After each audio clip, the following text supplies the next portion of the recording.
Hi, Congressman Jared Huffman here, and today we're responding to a letter that I received from Nancy Boyce in San Rafael.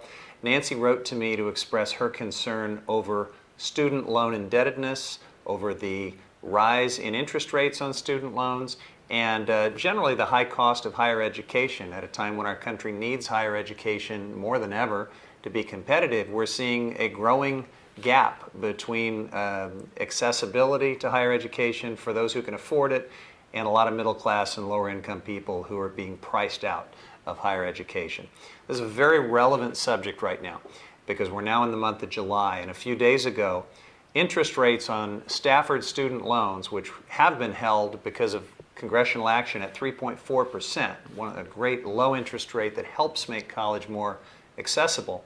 They actually doubled on July 1st because Congress had failed to take action.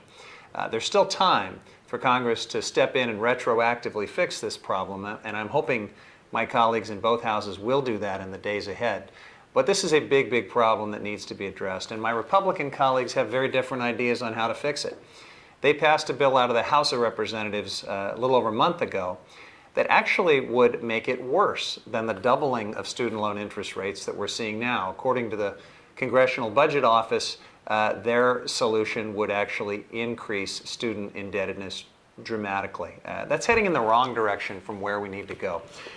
So I want you to know, Nancy and others who are concerned about this, that I am supporting H.R. 1595. That is a Democratic piece of legislation that would hold current interest rates at 3.4% for the next 2 years while we work out a longer solution as part of the higher education reauthorization. I think that's the right thing to do at a time when we desperately need to keep college affordable, where we need to invest in education and keep competing and trying to win the future in this global economy. We can't let higher education be priced out of reach for millions and millions of Americans. So thanks for your letter.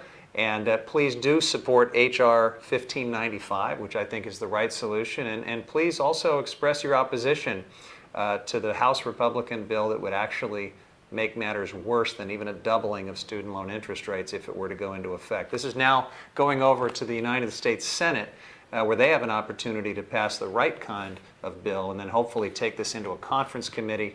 We can get it worked out, and it can happen quickly, and that's what needs to happen in the days ahead. Thanks a lot.